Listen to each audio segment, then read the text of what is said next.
Hi, everyone. Welcome back to Bufnagle the podcast, where we explore entertaining and enlightening discussions of the adventure of life and all things good. From science and technology to history and philosophy to leadership and success. We hope to give you a better understanding of the world and skills for everyone to pursue their own adventure.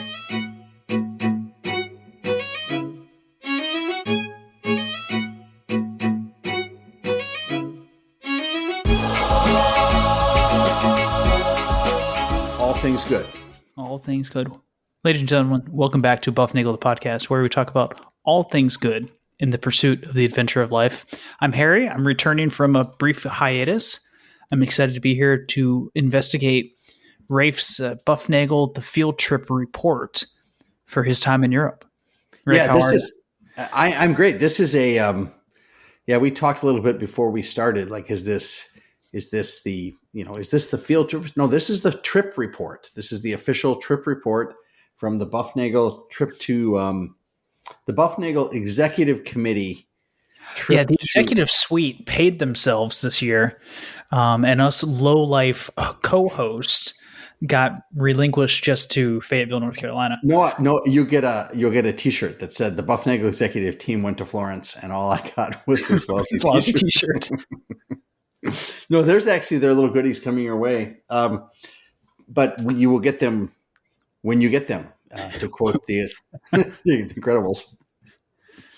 So yes, we went to Florence, and but before we go there, Harry, we got great listeners, and they are the reason we are a global top 10% podcast.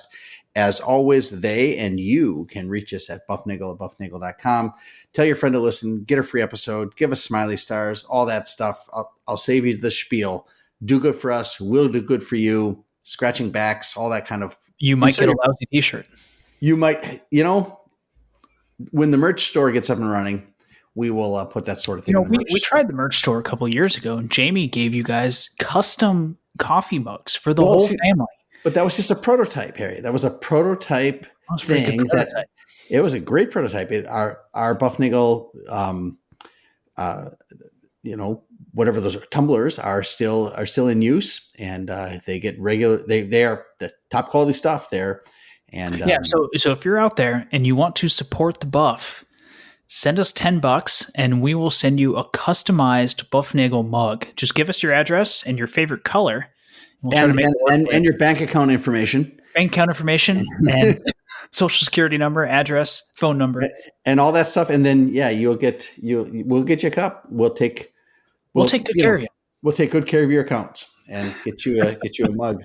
So no, Harry, we went to Florence, right? So we your mother and I went to, we hopped on a plane on a Tuesday afternoon / evening here in the crossroads of America, flew to Minneapolis and zipped our way from there over to to the international terminal, and then flew from there to Amsterdam I guess you go over Hudson Bay, and then you go over the northern British Isles, and you zip down to Amsterdam over I guess that's the North Sea. I have to pause you already, right? Because this is Mom's first time leaving the country. Yes, yes, other than our quick excursion to Canada when I was 10. Yep. So it's her first time doing any kind of international flight. How was she? Inebriated. No, I'm teasing. This is not true. No, she did great. It was there was a little bit of I don't know who flies around the country, around the world, and who doesn't. And if you do, then it's pretty much a nothing. But if you haven't done that, it can be you can get intimidating. That's a great word to put it. And so we were on a big L1011 or a 767 or something like that. It was a pretty big, maybe an Airbus. It was a big, it was a big plane, and we had a window and an aisle seat. That's what we had, right on the edge, and we were not in those magic pod seats where you can lie down. We were not in there, and we were also not in the back where you sit on a milk crate. Okay, we were in neither of those places. We were. We got I guess it's called Delta Comfort or something like that. But it was a milk crate with a cushion. It's a milk crate with your grandma has embroidered a cushion for you. Before we had gone, we stopped in Speedway and saw your sister, and and the grandkids, and I played with our little 2-year-old friend, and I spent a lot. Not two. Oh yeah, your 2-year-old and I guess 2-month-old, right? Well, yeah, I didn't really play with him while I was there because he's not very much fun yet. But when you get to be 2, then you're a little more fun. Yeah, you get to go to grandpa camp. And so I played with her a little bit before we left, and I was, on the floor doing stupid things like rolling a ball back and forth and stuff like that. But it was like an hour of that. And by the time we got done, my back was really sore. And by the time we got to Amsterdam, my back, I couldn't stay in the chair in the Delta discomfort area. I had to get up and walk around the plane. I felt like, and that place, like an old man. I felt like an old man. Not that I know how that feels, but I felt like I think an old man would feel. So we got off that plane, and they spend the whole flight doing what I call I guess I'll call it the urine and trash cart. They just bring you stuff that produces those 2 waste products, and that what do you call it? The seating areas. When we got off, it looked like a frat party had been in there. There was the blankets are thrown all over, and there's trash everywhere, and those little pillows are stuffed in weird places, and I don't know how they turn those planes around so fast to make them look good. I just felt I apologized, even though I kept a very neat area. I apologize. I just couldn't. Hey, folks, clean up your place when you leave the plane. That would be a nice thing for the next guy. The flight attendants and the janitorial staff in the airport. You can do better than that. They deserve your best effort for that. But we went to Amsterdam, and then we made it to Amsterdam, and then we sat there for a little bit, and then we flew to Florence, and we got to Florence in the middle afternoon, and then took a little tram. Actually, we took a bus from the airplane about 150 meters to the terminal. Yep. It's like, okay, I guess. And, they don't do that, Harry, they don't do that for your comfort or your safety. They just do it to control your behavior. Okay. And corral you in certain locations. They corral you. And I guess that's all right. But we got off there, and we got on a little tram, and we rode the tram to the center of Florence. And then we hiked our way about 4 blocks to our little hotel right there by Duomo. And the purpose, we had 3 primary stops on this trip, and we're going to talk about these over the next couple episodes. The first one was Florence there, obviously, and the second one was Assisi, which is also in Italy. And then we had spent some time in Paris. And the purpose of the Florence trip was to see Duomo, which is Italian for the dome, which is on the big cathedral there in the center of Florence. And that is, I guess I'll call it the first church of the Renaissance. If you've looked, Harry, are you looking at the pictures right now? I was looking at them. I don't think I have them pulled up.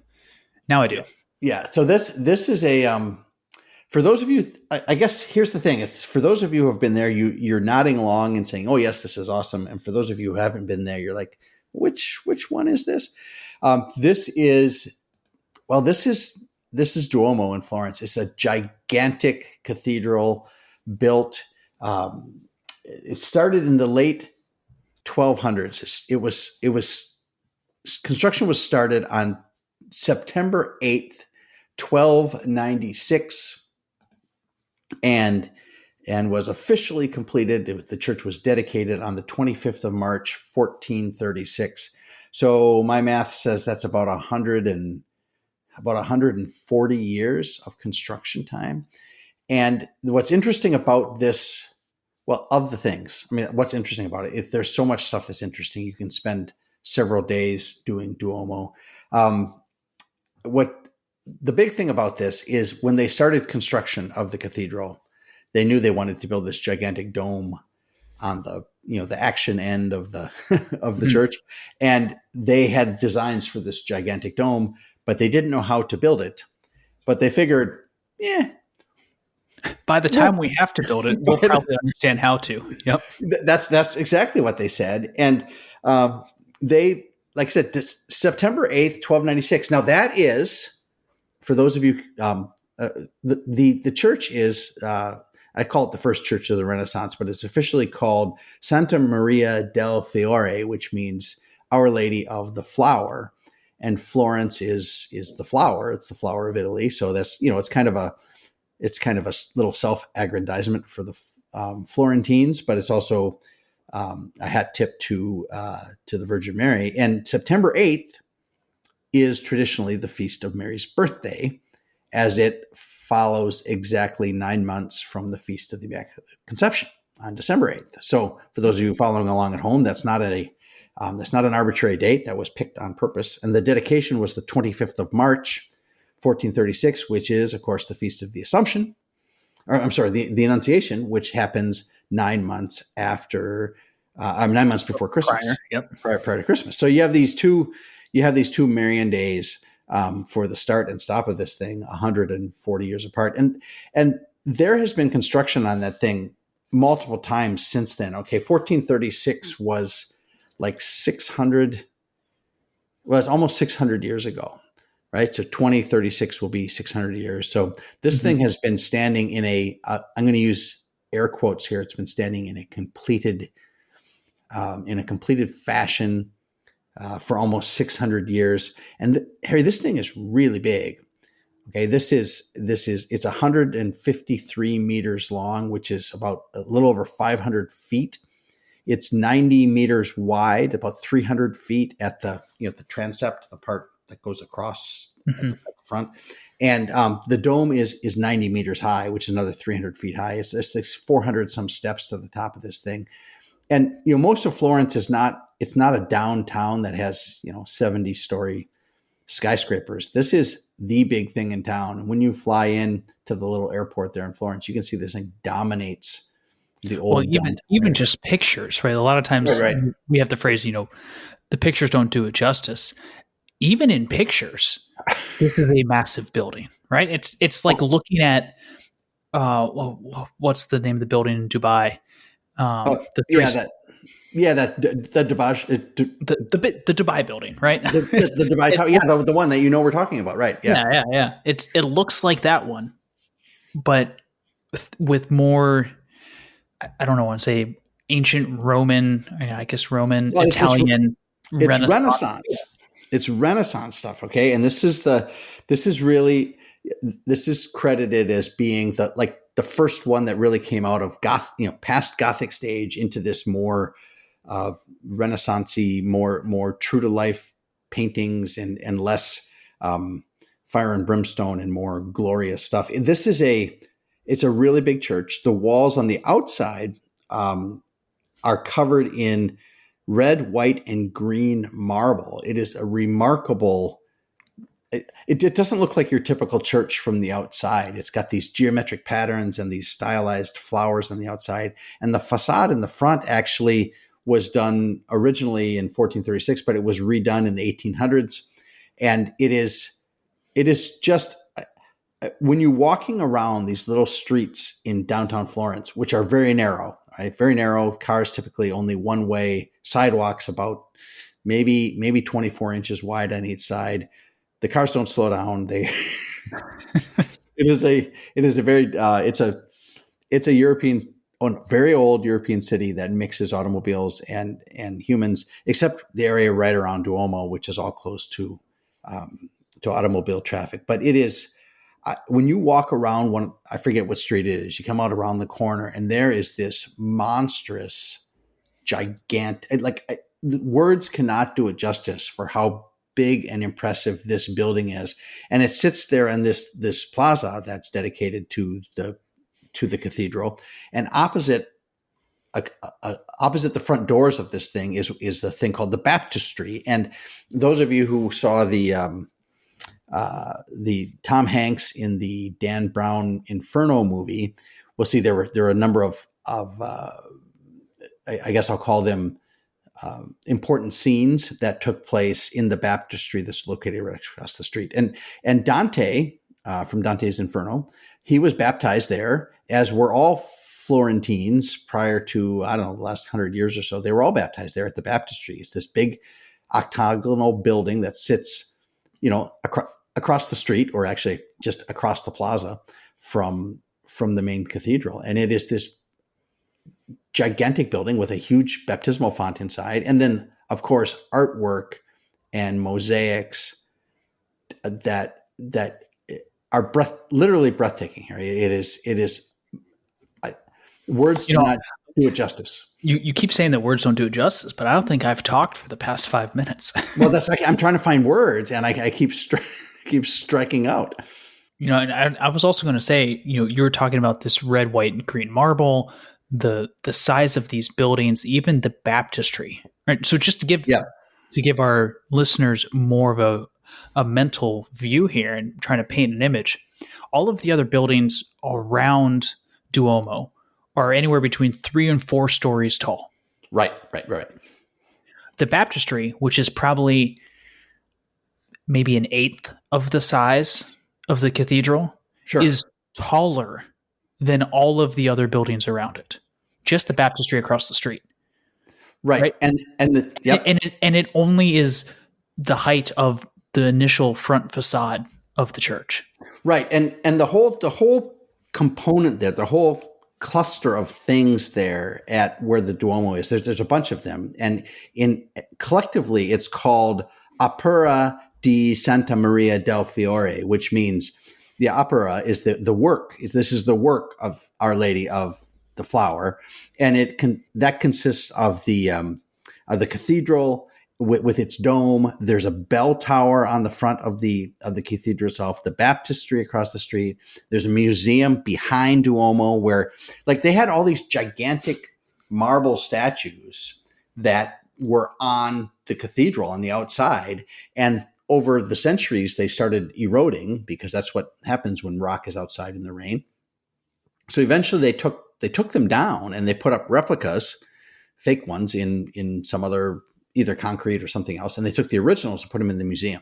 So in the museum are all the original artwork pieces, a lot of them that were on or in the Duomo. The doors, the original doors for the baptistry, which are gigantic doors that they would open up on the big feast days when they baptize everybody. They have all these, these carvings of scenes from the Bible, from the Old Testament, the New Testament, and just, like if you are an uneducated, illiterate peasant, this is the way that the story is told to you, is through these pictures, through imagery. Yep, through imagery, right? So those were in the door, and those doors now are in the museum, and there are replicas up there. It is just walking around that thing is breathtaking. What you're really telling me here, what I'm really hearing, is that your next Lego scale model is going to be the baptistry, right? Because there's no way you're going to build Duomo, right? Well, see,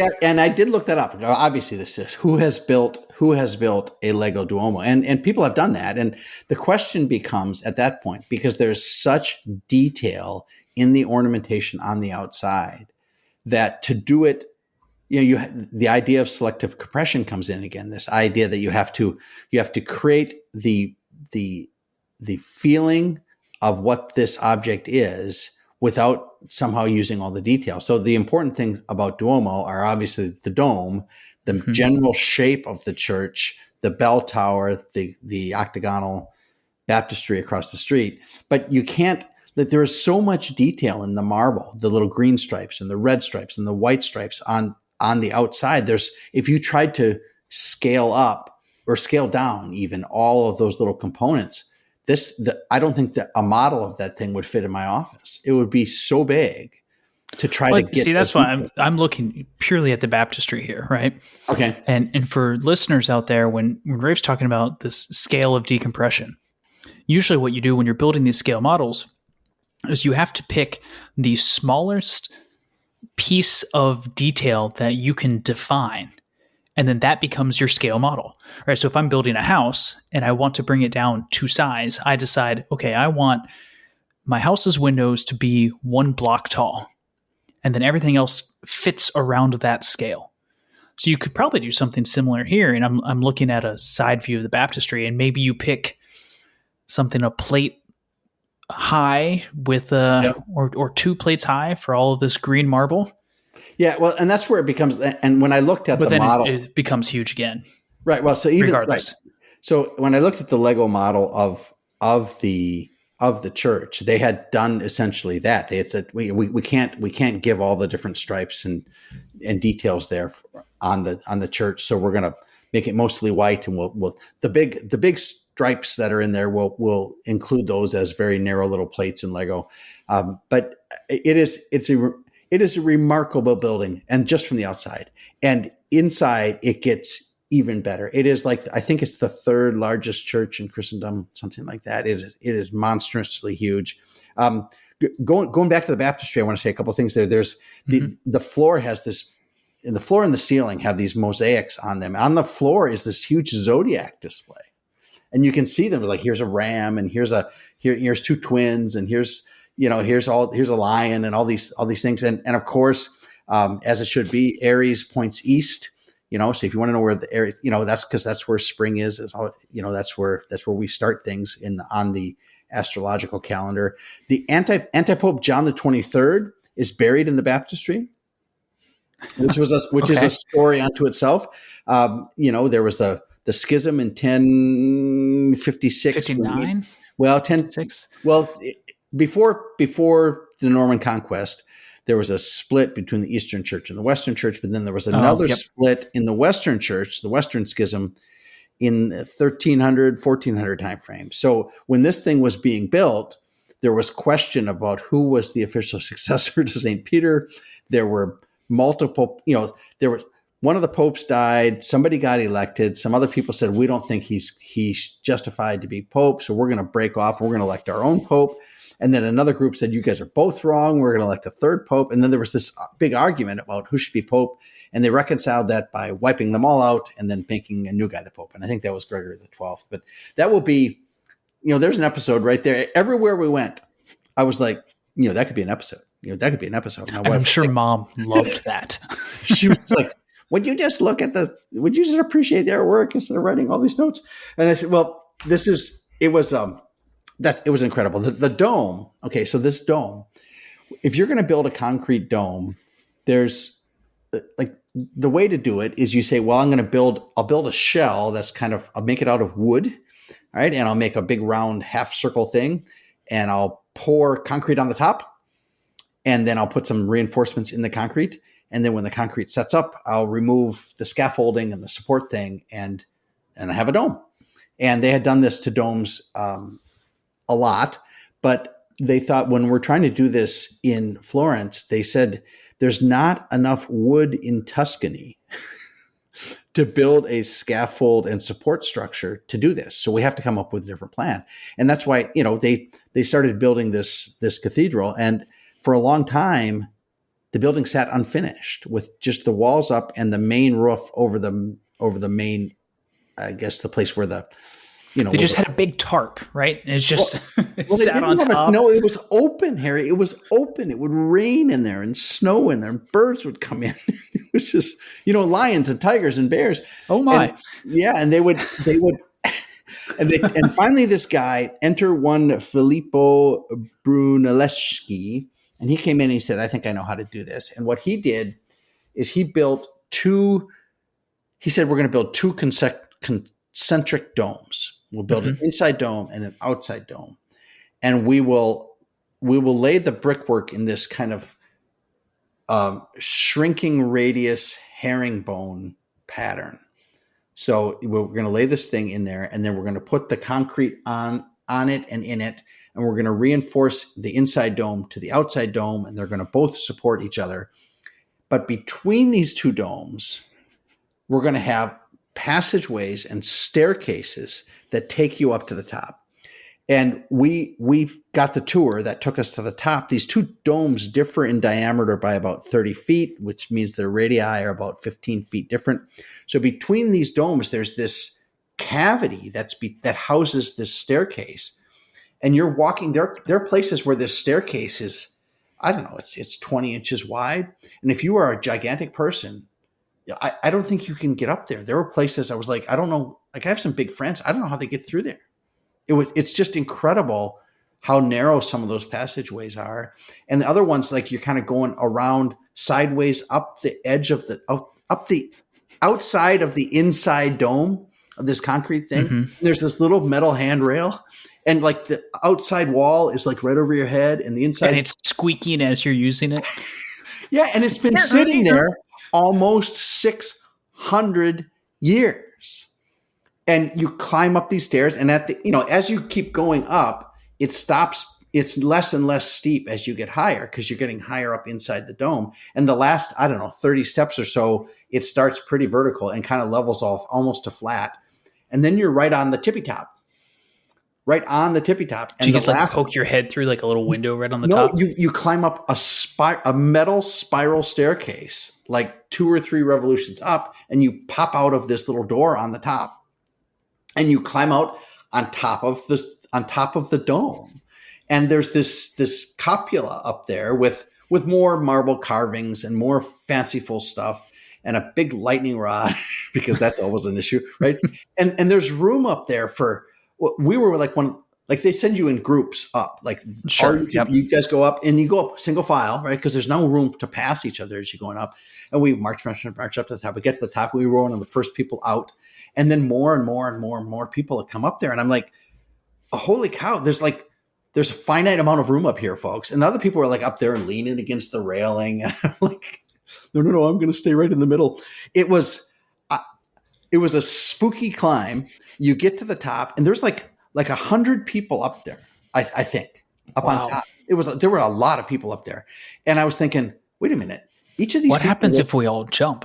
Well, okay, so that's the question: is how much weight is up there? And so if you got 100 people at 200 pounds a person, that is some number. Did I not write this down? It's 20,000.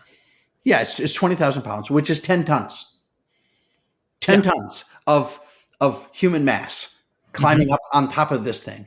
And then I found out the dome itself, the concrete, weighs 37,000 tons. So having 10 tons of human mass up on there is less than 3% of 1% of the mass of the dome. And at that point, it's nothing. It's nothing. Yeah, up there. And this thing, like I said, when you get to the place where you start climbing up on the dome, you go up these stairs on the side that go up. And then there's some balconies on the side. You can go look out and, have a picnic out there, I guess. And then you climb through this little room, through this little doorway onto this balcony that is on the inside of the inside dome, right up against the frescoes.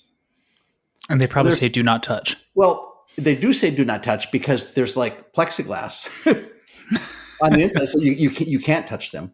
And there's a little railing on one side, and you're walking around the inside of this dome, this gigantic, on the inside of the dome, on the scaffold, and then you walk to the other side, you go through this little door, and you climb up a couple more flights of scary stairs, and then there's another balcony up there, and you walk down that one for a while, and then you go up, and then you go into the magic corridor between the things. And I keep thinking of these workmen doing this every day, carrying 37,000 tons of concrete. Like, how much a bag of concrete weighs? It's like 80 pounds, and that's just a single bag. And they were carrying these like on, I don't know, on those sticks with the boards on, up there, and putting mortar in there and concrete and stuff. It was incredible. It was absolutely incredible. I can't conceive of how to build it, and then I can't conceive of like how to design the interior of that. How did they draw the plans? Well, they just drew them. They kept going up, bring it together, lay the bricks, put the staircase in. Well, there's something also to be said there for a lot of people with a lot of time that don't have to spend their time scrolling through Instagram and TikTok. Well, yeah, and that's the thing. And you could argue that they weren't free and they should have been allowed to do that. I was like, you know what? At the end of your life, when you're sitting there and you're going up to the, you're floating on your little puffy cloud, and you meet Luigi, who helped build Duomo, And you're like, what'd you do with your life? I said, well, I got 860,000 points on Astro Blaster. You know, you and I are going to turn to him and go, well, we started Bufnagle the podcast. Yeah, like, you are the Bufnagle guys? All right. Yeah. So it was incredible. The dome was phenomenal. We hiked up and then we hiked back down and then we went to the museum out back. We had tickets to go to the into the basement in the where all the fun stuff is in the basement, but they had to close early that day because something was going on, and not only that, but I spent too much time yakking with the tour guide about the other important things at the cathedral. There's a clock, Harry, on the back wall of the cathedral, and it is a 24-hour clock that shows what I guess it's called liturgical time. Okay, so the clock only has one hand. And the clock, that hand rotates once every 24 hours. But it goes, first of all, it goes anti-clockwise. So it goes counterclockwise. It goes counterclockwise. It doesn't like it goes from the bottom. I'll call it the south position, right? North, south, east, west. Like north is at the top. It goes from the south up to the east, and then up to the north, and then down to the west, and then down to the south. Okay, so if it was a compass rose, that's how it goes, and it's numbered. So at the direct bottom is the 0 point. And then there are 24 sectors all the way around, 12 of them on the east side and 12 of them on the west side. And they're numbered 1 through 24 in Roman numerals. And it goes, once around, and it is set up so that at sunset, that's when the clock is at the bottom. That's when the hand is at the bottom. That's sunset. It's the start of the new day. Yep. It's the start of the new day. That's exactly right. That's the old Jewish start of the new day. And I think it's probably a ancient Middle Eastern thing. It's not midnight new day. It is sunset new day. And then they ring the bell at sunset, and they'll ring it again at requiem hour, which is about an hour later. They ring it at 15th hour, which is morning time to get up. And they would ring the bell at 5 o'clock, which was like, you better get your butt out of the fields and back into the city because we're closing the gates because there are bad guys out there, right? Because wolves. Wolves and or bears. Huns and jackals and pumas. and pumas. For those who don't know the puma thing, I'll have you look up Tom and Dickie Smothers and pumas. So this clock goes on there. But what's interesting, of course, Harry, is that sundown doesn't always take place at the same time every day. That's right. Changes. Right. So in the winter, sunset is very early, and in the summer, sunset is late. So about every 2 weeks, there's a guy that goes and resets the clock according to sunset. According to sunset, so that the 0 hour stays about sunset, and the clock is still manually wound. All right, so we're finding this out about this great clock that goes one direction. Okay, and then it's painted on the back wall of the church. And this back wall, this thing is like 40, I think they said it's 45 square meters, which is like, wow. It's like 6 by 8 meters. That's a big thing. Right? Yep. That's this big. And in the four corners of the clock are the four evangelists painted in this kind of perspective. They sit on top of these little pillars that appear from, you can see they're in perspective because the shadows are interesting. And so those are the four evangelists. And then the hand of the clock is shaped like a falling star, like a comet. So at the middle, it's bright, and then the tail comes out and points to what time it is. So the idea is that the four evangelists take the light, which is the light of Christ, on the hand, and they take that to the four corners of the earth. And the light shines all the way around every day. So that's the modality. And this, so of course I was talking to the tour guide, and I said, you've got to get me to meet this guy. You're probably the only person that asked that within the past month and a half. Well, what was interesting is the tour guide, she said, well, here's the clock. And what do you notice about the clock? And I was like, well, what do I notice about the clock? First of all, there's one arm, and you know what? It's going anti-clockwise. And we were there about 3:30, 4 o'clock in the afternoon. And it was like at the 22nd hour. And I was like, so 0 hour is going to be like at what? 5:00 sunset, maybe something like that. She said in a decade of doing tours, no one had ever understood what the clock had done without being told. So I felt rather vindicated. So I was wow. You should be an horologist. I used that word. Of course, I used that in English, and she was speaking that horology was not a word that popped up on the translator box. And we called some other guys over there and we talked about it. They would not allow me they would not tell me who the guy is who winds the clock because they were afraid I'd go find him. And they didn't let me go see that little room to reset. I really wanted to see them reset the clock, but that'd be pretty cool. Oh, think about is this clock mechanism inside this big vault behind the back wall. That would have been awesome. Next time we go do that. So that was our trip to Duomo. It was phenomenal. And that was just the first part. We saw some other things in Florence. We saw Michelangelo's David was there. He has really big feet and really big hands. Did you know that? I did not. Well, first of all, he's really big. But when I was there, I was like, his feet look really big. And I was talking to your brother-in-law. And he said, well, he is a teen in that thing. And teens are kind of gangly and their feet grow bigger, right? You know, you've met these kids who are 12 and wear size 45 shoes, right? That kind of thing. So, but he has big feet and big hands. We saw Michelangelo's house. We saw some other churches. We saw the Uffizi Gallery and all the main things. There were little things that we saw that we should go in there. We should go in there. We should go in there. But had we but whirled enough in time, we ran out of those things. So we spent about 2.5 days in Florence. And then went to Assisi, which we'll talk about. I was going to say that, but that wasn't the end of your trip. No. But wait, there's more. We went to Assisi, but that will be a topic for another day. How's that for a cliffhanger? So if you're out there and you're still listening here at the end of 35 minutes, Rafe has more. There will be more. There was more of the field trip, and there's more of the field trip report. And that will be coming to you next time. That's right. So we'll see you here next time on The Buff. But in the meantime, we remind everybody to seek the good, live virtuously, and flourish, and enjoy the adventure of life.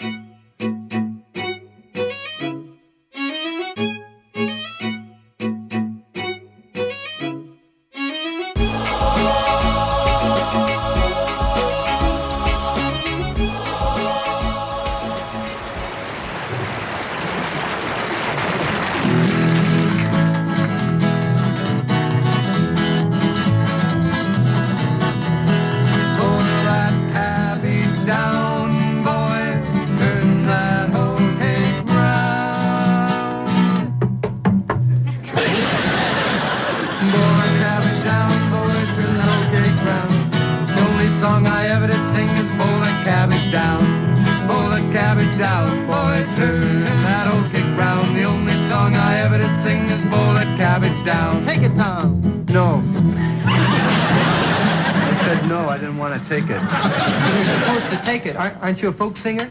Yes, but I said no because I didn't want to take it. Wait a minute, you're a folk singer. Have you read the folk singer's guidebook? Yeah, but I didn't want to. And what does the guidebook say? It says all folk singers are obligated to do what? You're obligated to take it. Without hesitation, without thinking, like a reflex, Tommy. Take it, Tom. Boom, boom, boom. Yeah, when I say take it, hop to it. Boil that cabbage down. Take it, Tom. Boom, boom, boom. Hundreds of years ago, the railroad started in America. Rugged men of yesteryear went out in the wilderness with vision in their eyes and big 9-pound hammers in their hands. Went out in the wilderness to build the great spider web of steel rails, the transcontinental railroad to span our country as these men went out in the wilderness and toiled and inched their way across the vast bosom of America. About throw a little sex in the show. But this wasn't just a fun job. There was dangers in this job as they built the railroads up the mountains and down the mountains and across the deserts and over raging rivers, and they had to span crevices. deep crevices in the ground, and in the bottom of the crevices there was pumas. Vicious pumas with claws and foam coming out of these pumas' mouths, and the railroad men, they're going, whoa, look at those pumas down there! I'm not gonna build any railroad across the crowd. There's pumas in the crevices. There were no pumas in the crevices because we don't have pumas here. There are no pumas in America.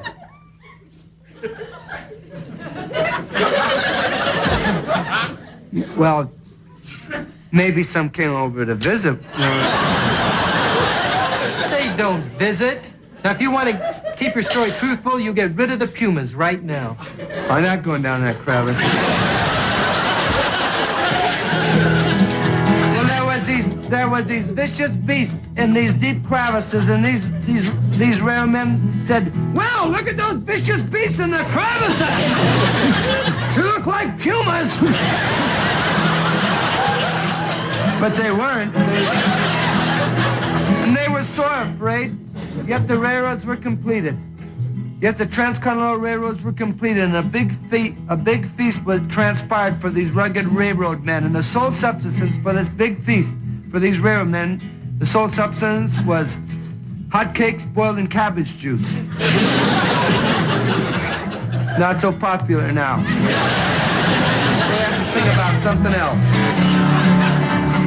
Bought myself a bicycle, I learned to ride it well. Crashed into a telephone pole and broke it all to pieces. Cabbage down, boys, turn that old cake round. The only song I ever did sing was a bowl of cabbage down. Oh, working on the railroad, working all day long. Take it.